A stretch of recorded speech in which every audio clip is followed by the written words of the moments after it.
listening to Living with ADHD and CPTSD, available on Apple and wherever you get your podcasts.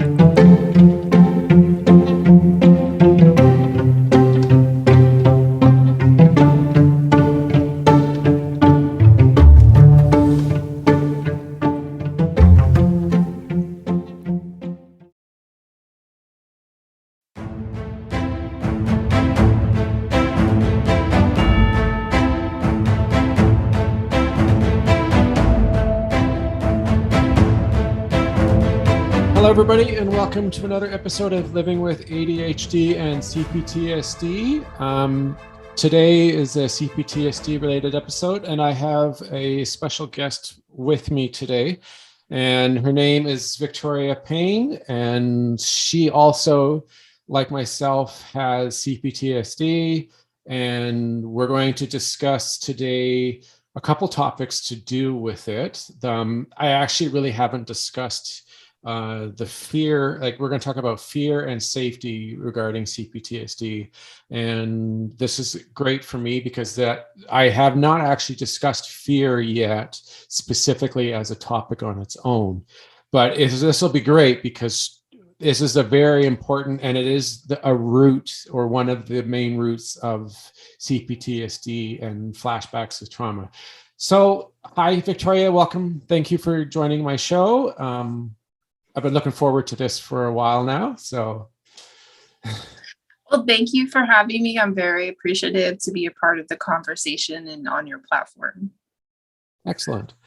So, we've been talking for a while before we even started the show, or the idea of having you on the show. And there's been a lot of discussion on like CPTSD and your history and what you've been through and what I've been through. And we kind of have a common ground, obviously. And we have discussed, like we were talking about the whole concept of fear, and also the importance of being safe and feeling safe within environments with around people that we know, in locations, in order to help, like the word I guess I want to use is help prevent flashbacks and having triggers that bring back, memories of our past and having traumatic events. So, well, I guess, yeah, let's hear what you have to say, and then we'll just go from there. Sure. I've been brainstorming on these duality of the topic, and I want to anchor a starting point at the very beginning of my trauma. Was very young. I was in second grade, 8 years old. My parents were very young. In the middle of the night, one night, my mom just up and left, not saying goodbye, not acknowledging the situation that she basically just up and vacated on. And in a sense, I was very understanding that I was in a hostile environment with no one to protect me.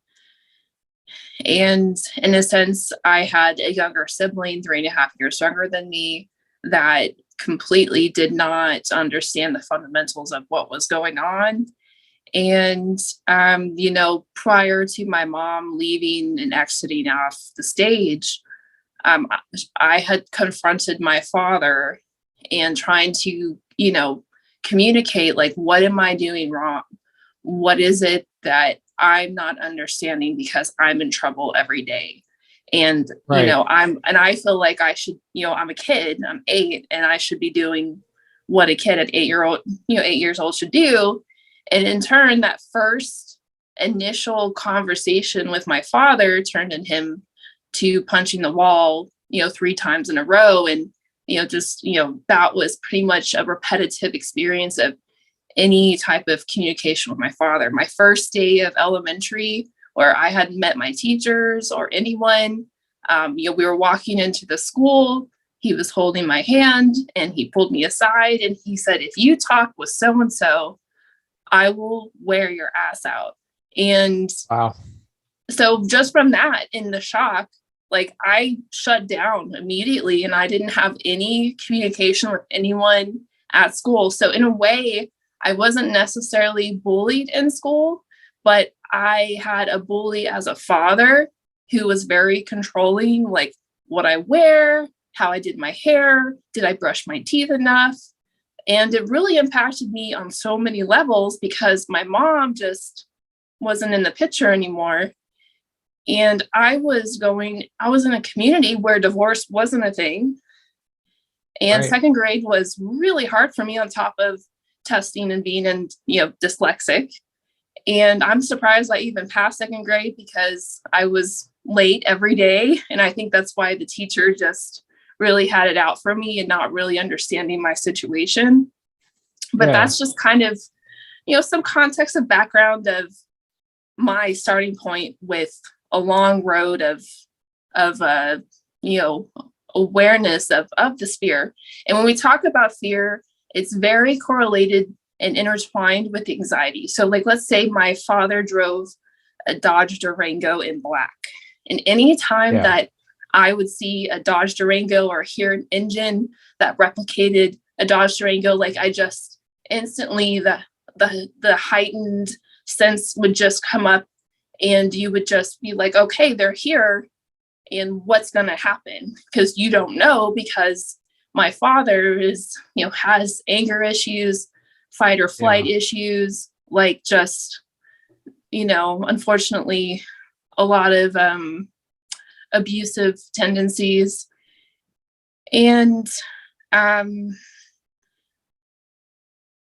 my mother did come back into my life, and I feel like I held out for her because she had an understanding of where I was. And I didn't really have anyone like in my corner, anyone to defend me, anyone to talk up. And of course, like, being a part of school events with sports, my dad was the dad on the side of the court side screaming at me in front of everyone. And if I wasn't performing good enough, like I was still punished after the game that no one knew about. But it impacted my friendships, and my friendships and their parents didn't want to be involved with me because of the type of person my father was. And so like to me, like school, I was physically in school, but my mind was completely just not present at all. And it is definitely you think about, what got you through it, what made you not run away, what made you just build up in that situation. And I feel that I became this protector for my sister because, I was getting the blame for a lot of things. And then anything that rolled onto her, I would say I did it. It was me. Like, I didn't want her to experience that type of abuse. And of course, and she's, disconnected from understanding to a whole nother level of what is happening. So there was definitely a duality of favoritism. And what's heartbreaking is my father always wanted a son. And when my sister wasn't a boy, there was a backlash on that level. So it's just, I've definitely was raised in a very toxic environment. And, when you're raised in such an environment, that becomes your norm. And absolutely, I feel that I tried to the best of my ability to make right what I could. And there's a lot of, honestly, women, in their adult life that don't want kids because they flatly say, I've already been a parent, because they've probably been in a family situation where the parent has left the stage and they've had, the oldest has had to take that on, or however that dynamic is in the family, if there's someone that's keeping the function of the everyday going. Right. Yeah, I see. Yeah.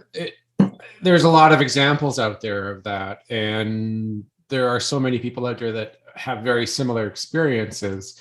And I know exactly what you mean. Like the whole fear, like it is, you're so right about the two of them. Like they work with each other. Like you grow up with this, like with this abuse, or you know, whether it's neglect, whether it's physical or mental abuse, or even sexual abuse, or and it's a daily, it could be a daily occurrence, or it could be a chronic occurrence, as they say.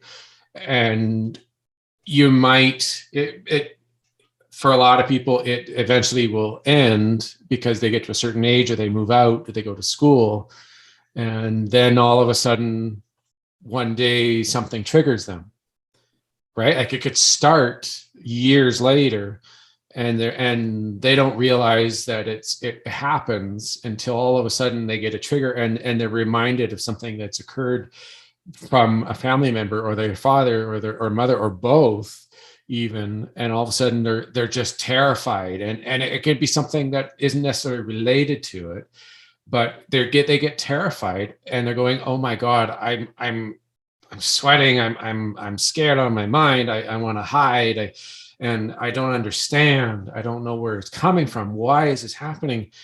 And it keeps reoccurring, and next thing you know, they're like, okay, I need to get some help.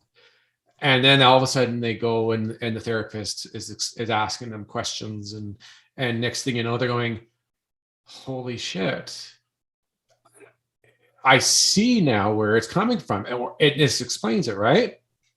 And they and that's like step one. But the fact that they haven't even started the healing, they've just started to acknowledge and understand that it's happened, or where it's coming from. And depending on the type of therapy that you're dealing with, or you're getting from your therapist, it's you, and I know a lot of people out there not having a lot of success because they're trying different therapies, or they don't have the right therapist, so they're obviously not really getting it very far, but they keep having these flashbacks to the traumatic events from the past. And this whole like they have this fear where like you were saying about the black car, right, driving by and triggering you into that state. And even though it's not his vehicle, it looks just like it is, like basically like his vehicle, and you get triggered, and you sit, if you didn't know, like if you had no idea, you would be sitting there and going, why the hell, like this car, I know it's not his, it drives by, why is it so scary? It's because it obviously, it like I've already said, and like you've discussed, it's that visual reminder that brings up a memory, and it's that flashback, and all you think of is that reminds me of my father, that reminds me of what he's done. And so yeah, it's just that is that one fear. And then you don't, of course, you're not, obviously, you don't feel safe because you're thinking he's coming, or like that's him, that's what that memory believes. And yeah, you get that trigger feeling, and all of a sudden you're not yourself, you feel scared, you feel trapped, or you feel like you got to run away in order to feel safe, right? So other people out there have many different triggers, or many different things that could occur, especially if they've been victims of extreme violence, or physical violence, and or mental, like violence, where they've been yelled at and repeatedly told that they're no good, that they're worthless.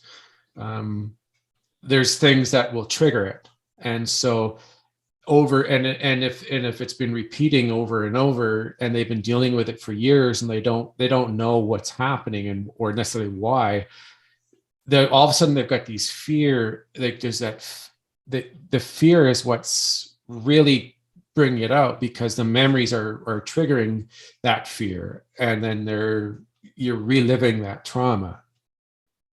and it's very scary, obviously, because if you've never been to a therapist and nobody explains to you, okay, it sounds like you've got complex trauma and you're dealing with a flashback to when you were a child.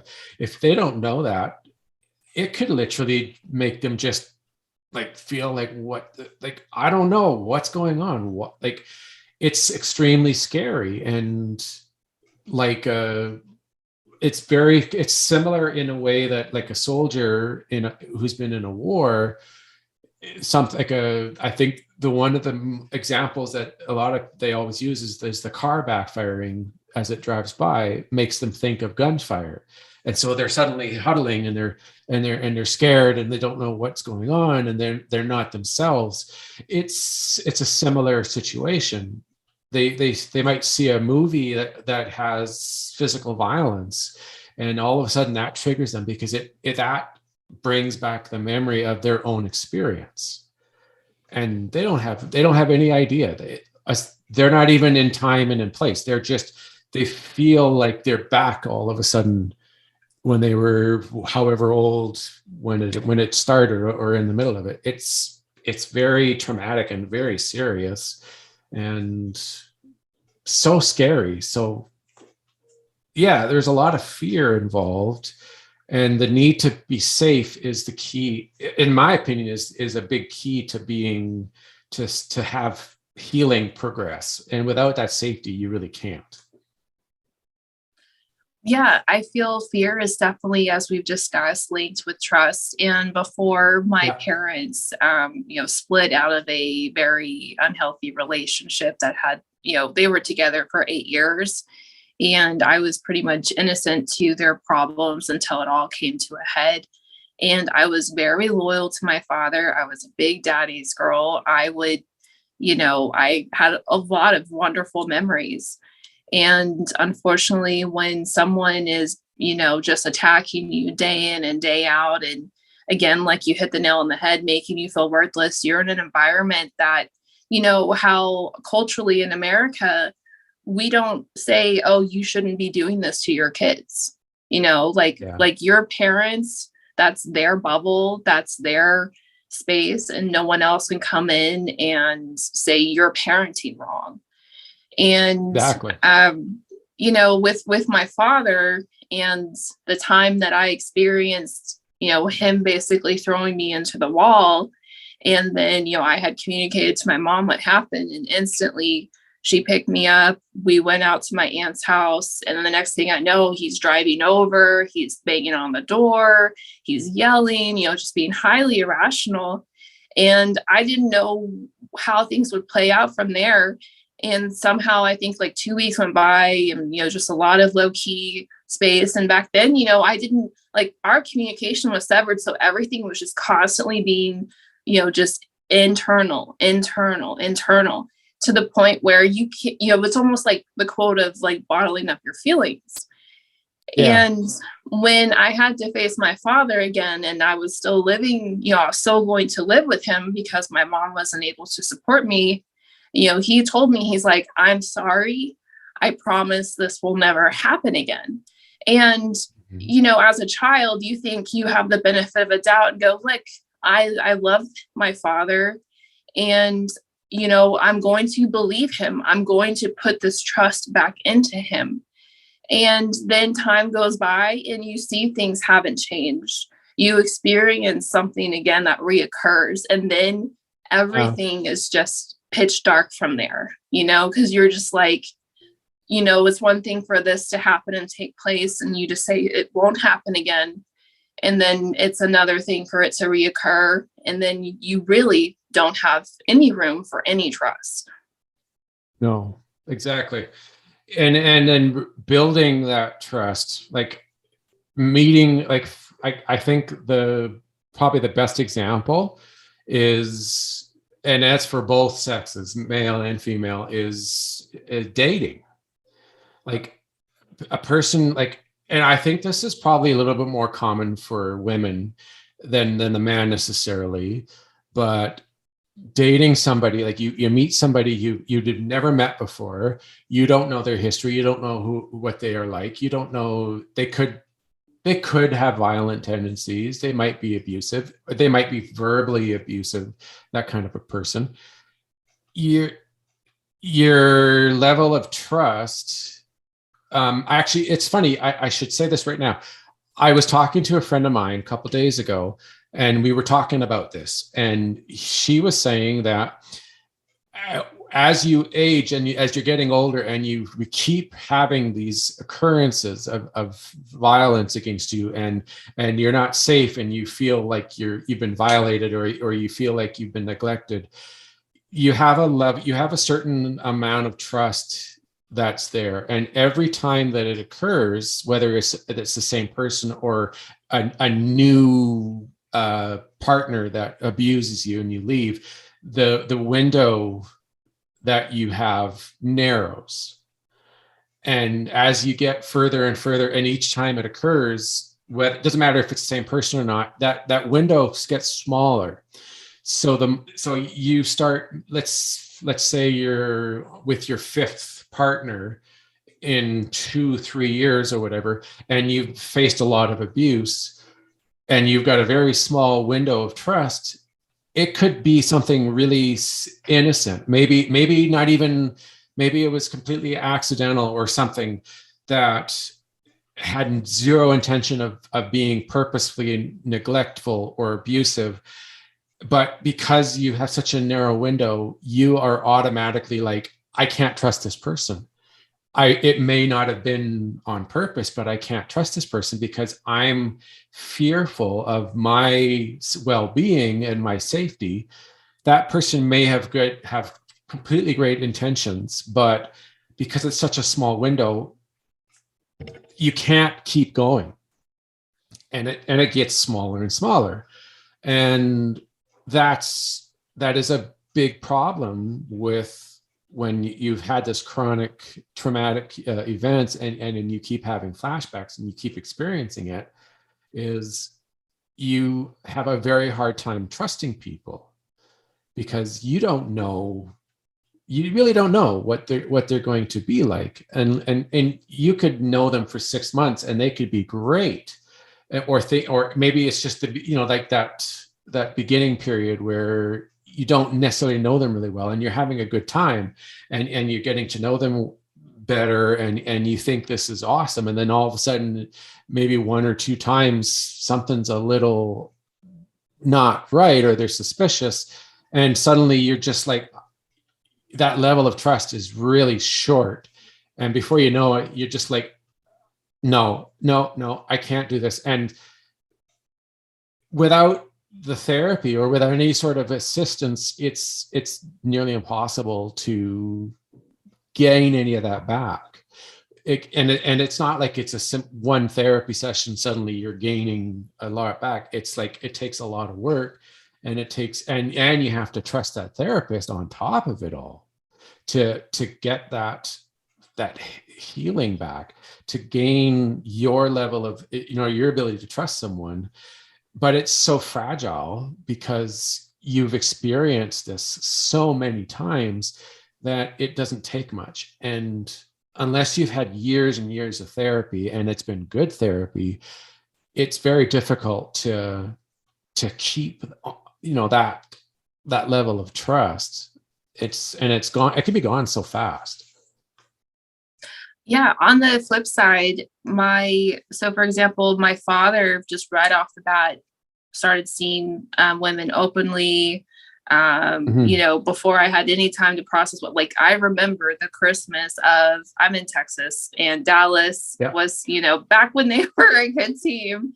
And I was in some random apartment complex outside of some woman's place that I never knew. And I felt so displaced because tradition of how the Christmas went wasn't like that anymore. And I didn't know anyone that I was in the space with. And I just remember being in the parking lot and looking up and be like, I will never do this to my kids. I would never put them in this situation right now. And I feel it really impacted me of my view on marriage. As I've told you before, I have 4 sets of Yeah. grandparents that are remarried. My mother's remarried. My dad remarried twice over. And I do believe marriage can work. I believe it is way more than a ritual, a piece of paper, and a ring. It's a relationship, just as the one that you work on yourself with another. And I'm so thankful for my stepfather that came into my life. And I saw someone that I could communicate with, someone who wasn't irrational with emotion, and Right. just gave it to me straight. And I feel like with all the pain that I experienced so young, I never desired as a person to be a manipulator, to be someone to have anger be my go-to solution in a conflict. And it took me a long time to, when trusting people, if someone did something that crossed my line, like, they were gone. No second chances, nobody's perfect. Like, instantly, just, I don't know who you are anymore, and that's smart. And I've had to work on, I'm not perfect. People aren't perfect. I will give people a second chance. I will humbly say, okay, we all make mistakes, and, I'm still going to keep you in my life, but I'm definitely aware of what our history is. Absolutely. I know that. And for someone who has experienced or is dealing with flashbacks and childhood related traumatic events, it is important to have those boundaries and to set them and be very adamant with them. Like, there are definitely people out there that can be given a second chance. Some people don't deserve it. There are those that do it, but it's always, I think the key is knowing, like, trusting yourself and feeling safe. Like, if you feel safe enough, then I think that's a lot of the battle with that, because you have to feel safe in order to have any chance in any of this.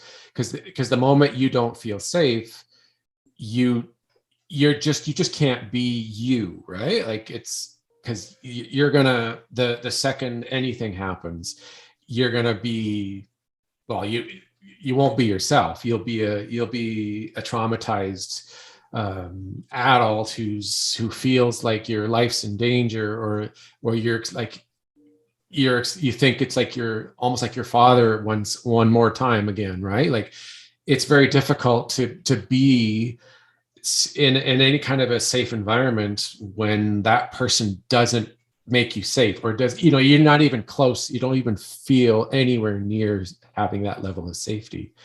And it's very difficult for people who have experienced the trauma, because it's right there. It's like inches. It's the way I think of it, it's like inches away from being the slightest thing. Like, it could be completely by accident or misunderstood or misconception, but it could trigger you. And that's the reality of it, is that this is what, unfortunately, we have to deal with, is that you can be perfectly fine, and all of a sudden something occurs, and it could be that person that you're with, and it could be a trigger, and it could be a big one too. And next thing you know, you're feeling like, I don't feel safe with this person. I don't feel safe here. And it's not like, no amount of having them say, oh, I'm so sorry, or I didn't realize, or no amount of that's going to necessarily make you go, oh, okay, all right, I'm okay. It's there. It's like a scar. You can't just, it doesn't heal the next day. It takes a long time, especially if it's been violent or very, very repetitive. It's an extremely hard scar to heal. And so reoccurring injuries, or well, yeah, it's so easy to have happen.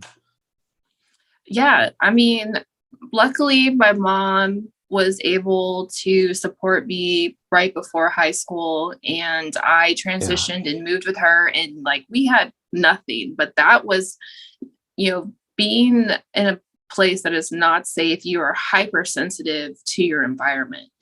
And to Yes. be able for my mom to, you know, work to the point where she was able to support me to be with her. My freshman year, I was in a high school where I didn't know anyone. I definitely, got into art. I played sports, volleyball, and I slowly got to, I felt like I just had a clean slate. No one knew me. No one knew my history. No one knew my father. I wasn't Mm. going to have any of that in my face. And so the journey of healing, like I did go to therapy, but I didn't go to the right therapist. Like I wasn't aware that I was trauma impacted. And so, it's just such a Yeah. disconnect that I'm in a room with a therapist and she's like, have you ever tried being in a room without being present? And then I was just like shock just hit my face. I'm like, how is this going to help me? How is this person going to understand what I need? And it was Yeah. even worse where she wanted to bring my mom into the space for whatever reason. And I'm sure my mom just wanted some understanding and some connection and making sure that I was okay. And I Yeah. feel that that is something that a lot of people present day, when they seek out a therapist, especially during COVID times, just for, a wide range of things, that they feel like, for one, they don't have a therapist to commit to them. And for Yeah. two, it's like you're needing help in the moment and you're addressing it and you're being brave enough to reach out for that help. But it's like, oh, hey, I'm this person and I work on these things and maybe I can schedule in 2.5 weeks, you know? And it was really discouraging. And so yeah, like in general hindsight, it's like, why would you go to the foot doctor when you have something wrong with your elbow? And Yeah. that's just how displaced, in a sense, it's like you're making every valid effort to build and take that next step, but you're in no man's land. We're going to take a quick break, and then when we come back, we will continue with this episode on CPTSD.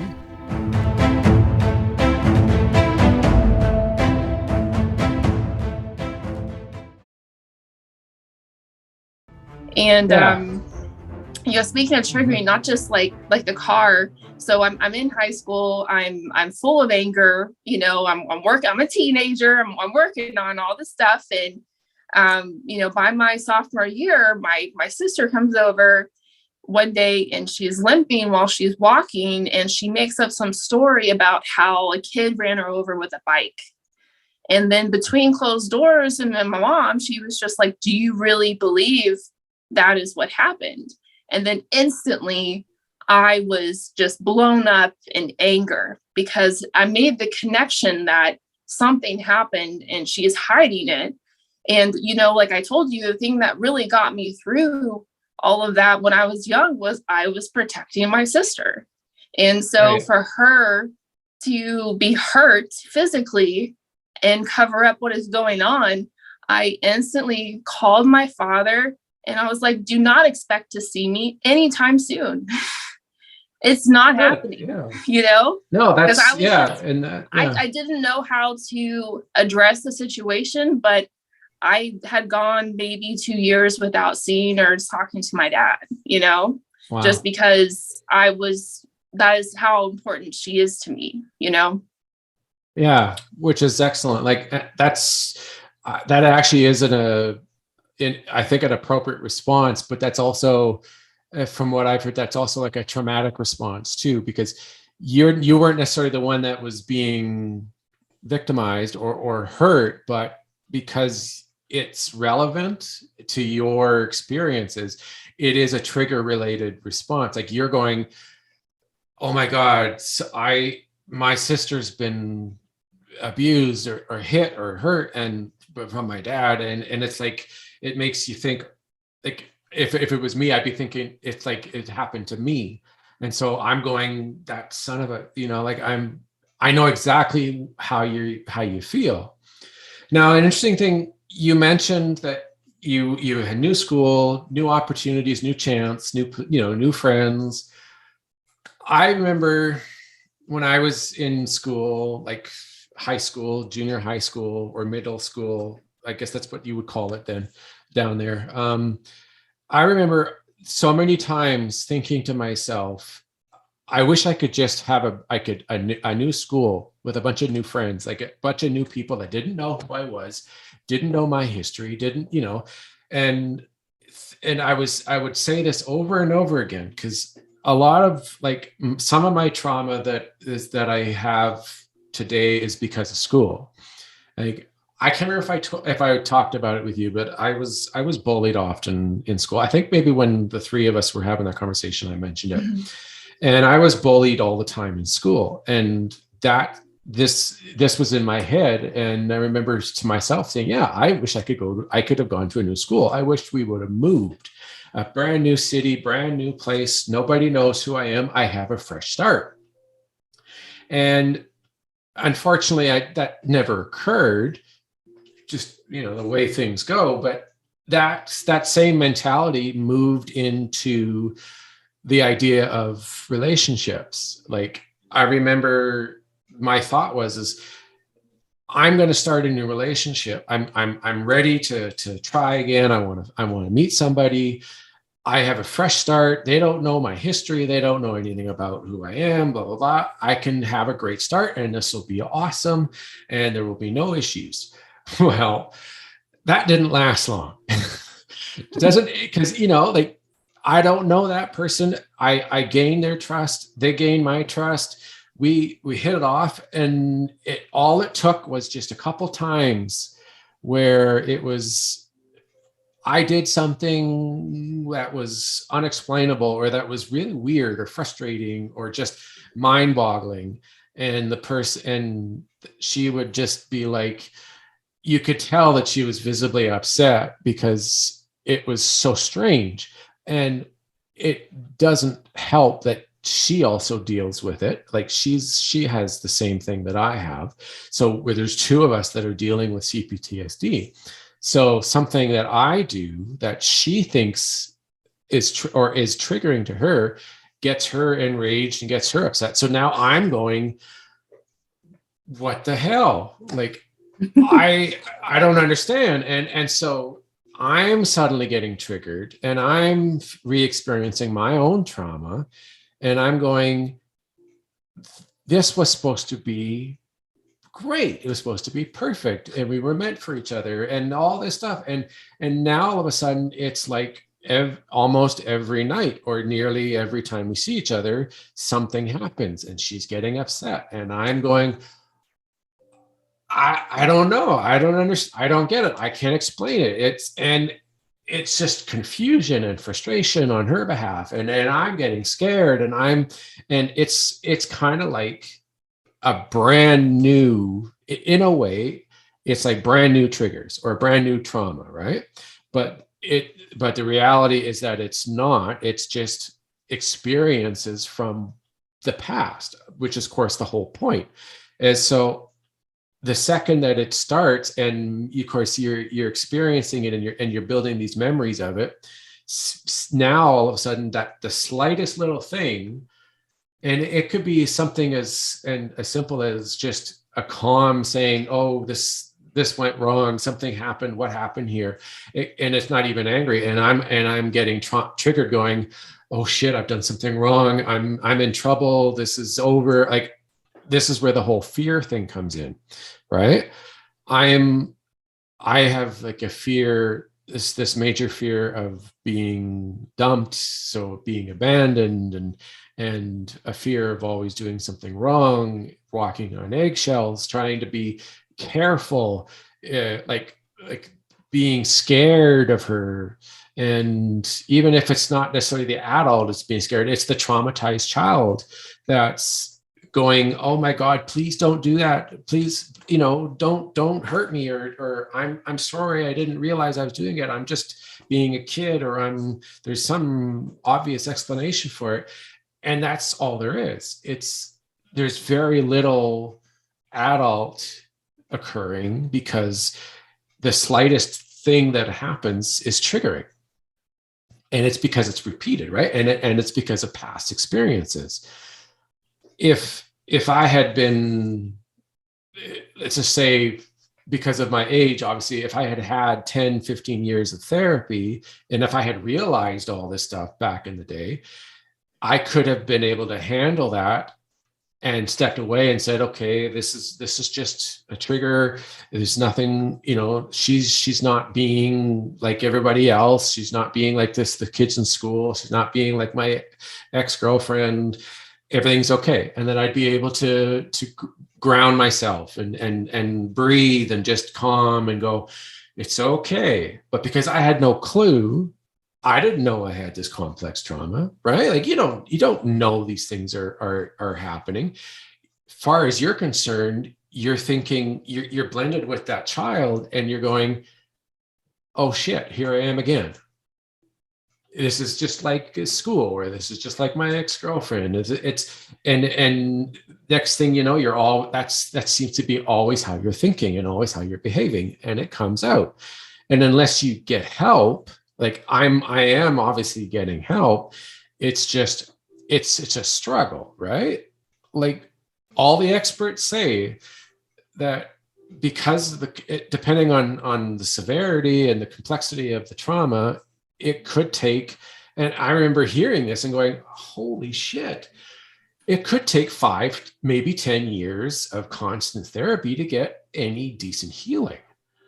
And I remember sitting there going, whoa, like that's a long time. That's a lot of therapy. That's a lot of work.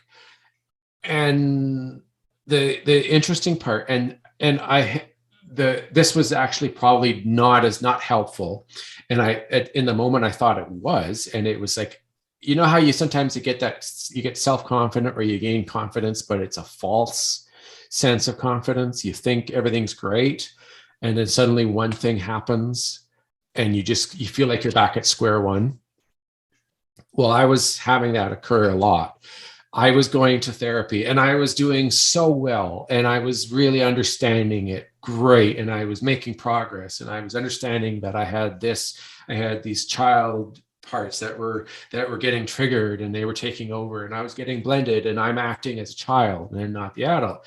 And my therapist saying, wow, you're doing so well, you're making a lot of progress, we've been doing this for 1.5 years, and you're like someone who's been doing it for 5 years. And my girlfriend saying, wow, you're doing so well. And I'm sitting here going, yes, I'm doing great, I feel good. Something would happen and I'm just like, what the hell's going on? I feel so lost. I feel like I'm not making any progress. Like I'm no good. I can't do this. And she would literally have to stop me and remind me, look, you've only been doing this for a couple of years. You're going to have setbacks. This is going to be hard. This is not easy. And it would take that for me to like regroup. But it would just keep happening because, you don't want this, and admitting to yourself and saying, okay, I have it.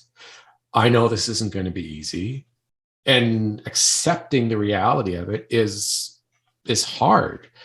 But you have so many fears. And even if you don't know, like if you're struggling to figure out where these fears are and you're struggling to understand like you think you've got one fear, but in reality, maybe you've got 4. Maybe there's a whole bunch of things that are occurring.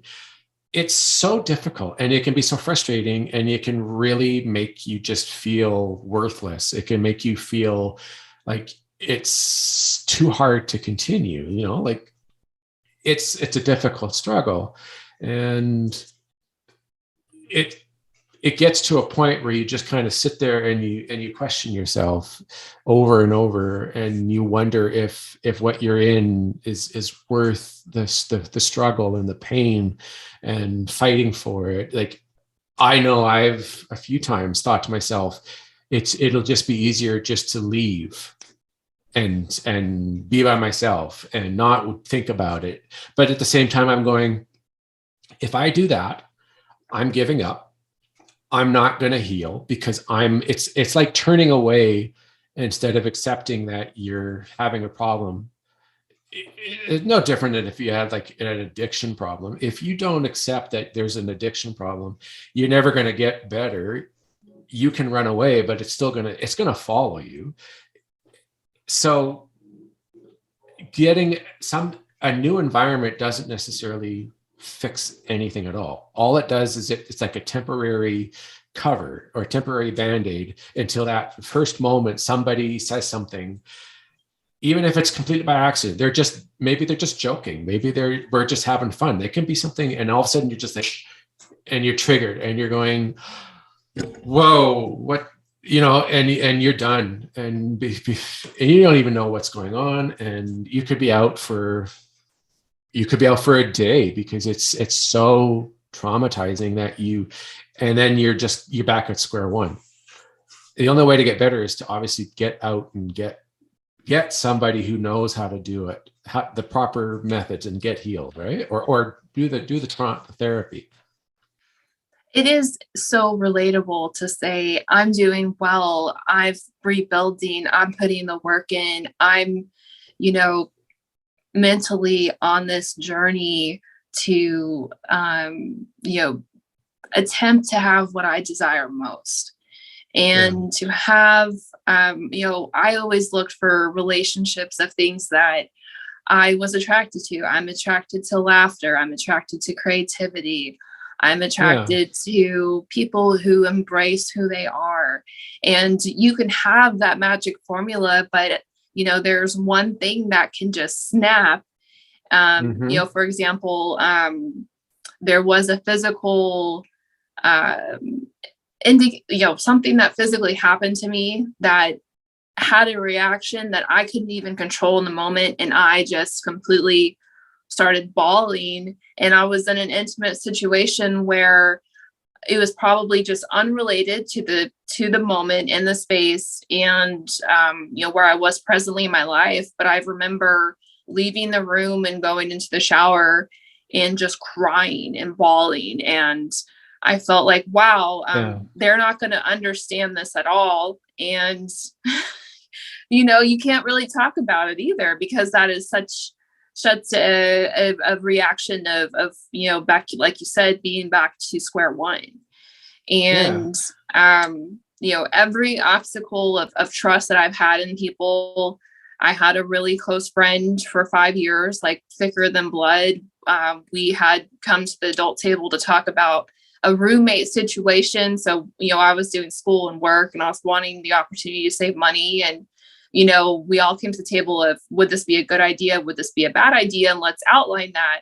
And, a month before we move in, she quits her job. A month after we move in, she kicks out her significant other that she's had for, with her for 10 years. That was also close with me. And then, are we here? Okay. And then, we're good. No worries. the next thing I know, there's another random person in the picture that's leaving their significant other. And I was like, I didn't sign up for this. This is not what I signed up for. And I packed all my stuff. I put it in a storage. I had at least 3 ways that I got 3 months into, and I paid that off, and I was in the hole, and I had to climb back out of that. And, it was a long time for me again to trust people again, because she could have easily told me, like, this isn't what I don't need this in my life. These other priorities are more important to me, which was her becoming a mother and having children. And I'm like, well, where was that discussion when we were at the table before we had a living situation together? Like, that's the time you say, this isn't going to work for me. I'm going in this direction in my life. So, that's just a small window of, I'm definitely the type of person where they say, like, hey, look out for that hole. I'm probably going to fall in that hole. That is just who I am. I learned the hard way. I will do something for years on end and realize there's an easier way to do it. And I used to get so mad at myself, and now I'm pretty just, what is it how I was doing something for so long? Was it really worth the anger of knowing I could have done it an easier way? I'm just, organic about things and humble. It's about Yeah. humbling yourself that, hey, I hit the rock bottom again, but it's up to me to climb back up and keep going. Right.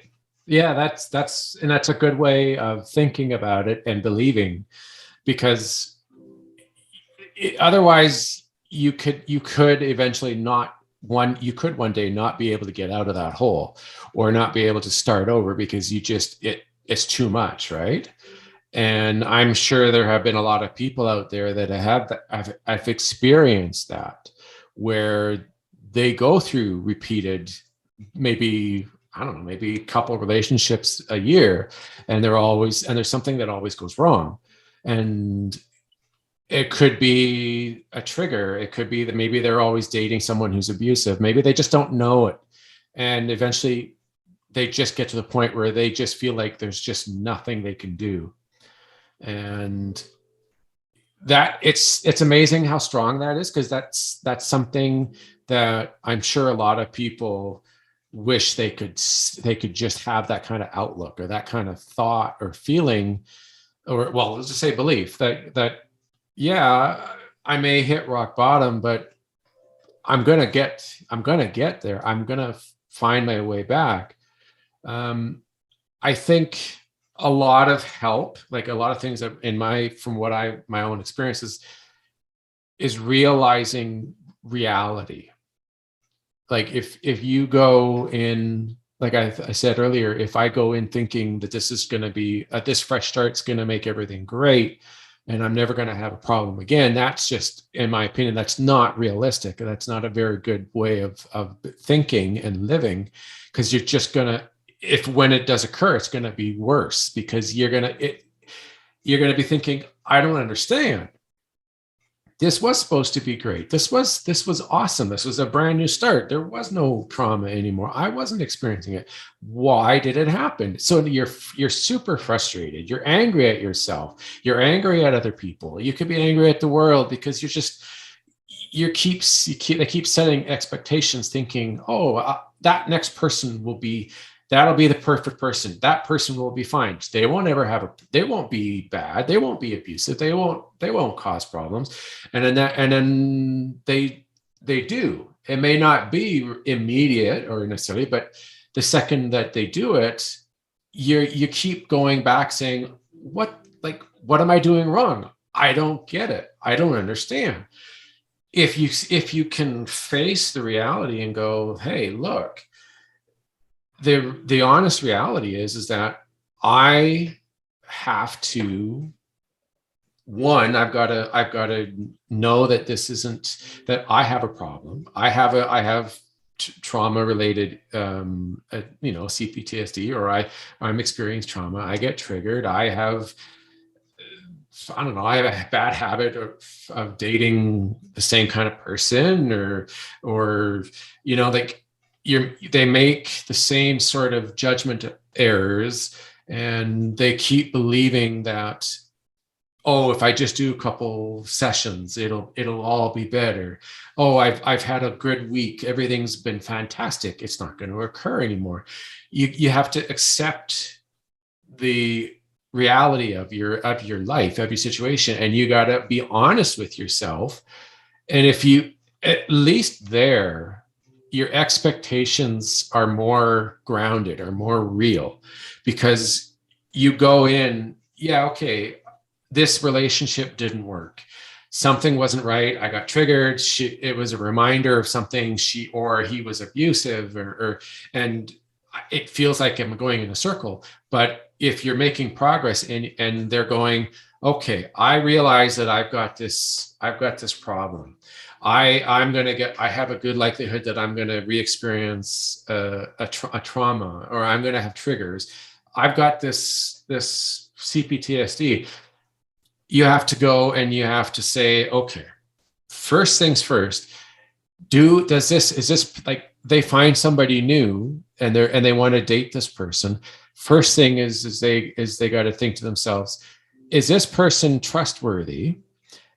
If I like, I don't know, 3 weeks into the relationship or 3 dates in, tell this person right at the very beginning, okay, look, this is what I'm dealing with. Or if presuming they trust that person enough, or they go and say, okay, I have to have boundaries that are solid. I've got to be safe. I've got to do the right thing. I have to know what I'm getting into. I can't be thinking to myself, oh, this person's going to be the perfect person for me. No problem is ever going to exist. You got to have a realistic outlook, and you got to be honest with yourself and true to you.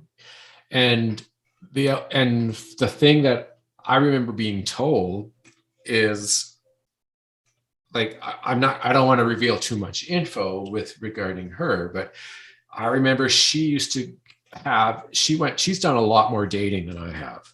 And there was a point in her life where she finally said, I've had enough. I keep I keep seeming to find the person who isn't right, does something that's re-triggering, or says, yeah, great, no problem. I think, does all the great things, the nice things, makes dinners, is super nice. And then all of a sudden they get into a few months into the relationship, and then something changes, right?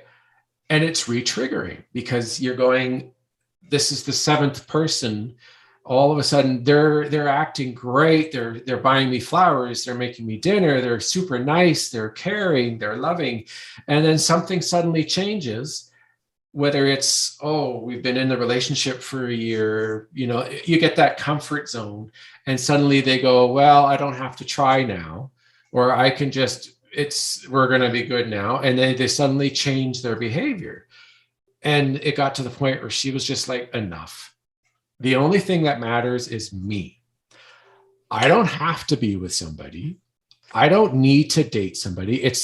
I am perfectly happy being alone. And if I meet the right person and they are on the same page as me, and they maintain their part of the deal or their half of the relationship, then this will keep going. But if something goes wrong and it ends, then that's just the way it is. And then they're happy with it. They're not going, sure, they'll be sad for a little while, but they're not going to be devastated. They're not going to allow themselves to get all caught up and feel like, oh my God, the world's ending because another relationship's not working. What's wrong? All the different things that people say. Yeah, that's fine. I'm okay. Most important thing in the world is that I'm looked after. It's my health, my well-being. That's number one priority. And she said that. I remember she said that to me. She was upfront with me. She said, look, I don't need to be in a relationship. I'm here because I want to be with you. I love you and I want this relationship. But if something goes wrong, like if whatever reason doesn't work out, I am more than happy to walk away. I'm not going to just, stick around because, oh, I need to be with you. It's no. And it took a lot of work, but she finally got there. And the funny thing is because of all her therapy work and her learning about all the stuff that was happening in her life and in the past, it was like her boundary, her safe, like that safety net, right?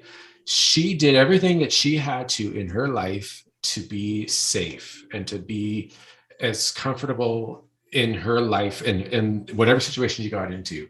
So that was key for her. And I remember thinking in my mind going, wow, that's incredible. Like there's so few people out there that think that way. Most people are like the opposite, or kind of neutral, where they feel crushed, right? Like if something ends, especially if it's been a long relationship or it feels amazing. And yeah, to some degree, I'm still working on that, but yeah, it's a hard thing to do, accept and to maintain. But it's a whole safety thing. And someone who can get triggered super easy with a lot of different things. Safety is the number one priority. If you can feel safe, then you don't worry about it. There might be things that trigger you that aren't related to the relationship. Stuff like that happens. But her safety is her most important priority. That's number one. And to be honest, I really think that's something that people who have trauma and are wanting to be in a relationship or be married, or we could even say have kids. We can put it even that far.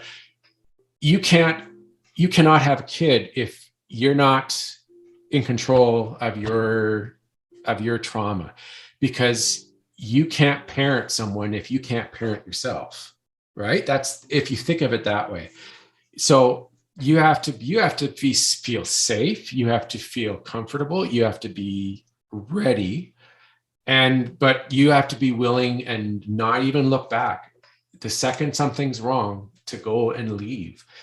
It's because your priority is you, not somebody else. That's how you maintain, that level. That's that safety level, and that's how you heal. Because, like, I know I told you. I think I told you about the theory that I'm working with, the structural dissociation theory. Is in order to heal, everybody has to be on board. Like child parts, which is what this is all about, is the child parts have to trust the adult in order for the adult to be in control. Because if the child parts don't trust that adult, when things get tough or when a trigger occurs, the child parts, instead of going, the adult has got this, let's just kind of sit back and we know she can handle it, or that person's okay, they're going to go, that out, they don't know what they're doing, and they step up and they are the ones that are trying to protect the adult. Problem is that children are children. Children don't know how to behave like adults. So the child is going to could say something that's completely inappropriate, or do something that's wrong, or I'll say, for better words, freak out and hurt themselves, right? Like all these things. So healing, trust, that safety zone, that's how you heal. And without that, you just can't make any progress. You can't get anywhere. And your priority is you get your needs met, and that's doing it for yourself. Like, I'm not saying somebody else, I'm saying you get your own needs met, you take care of yourself, and after that, everything else is secondary, as long as you're safe and you feel whole, right? That's the key here, and to making yourself better. This is the end of part 1 of CPTSD, Fear and Safety, with Victoria. Come back for part 2, which will be released later today.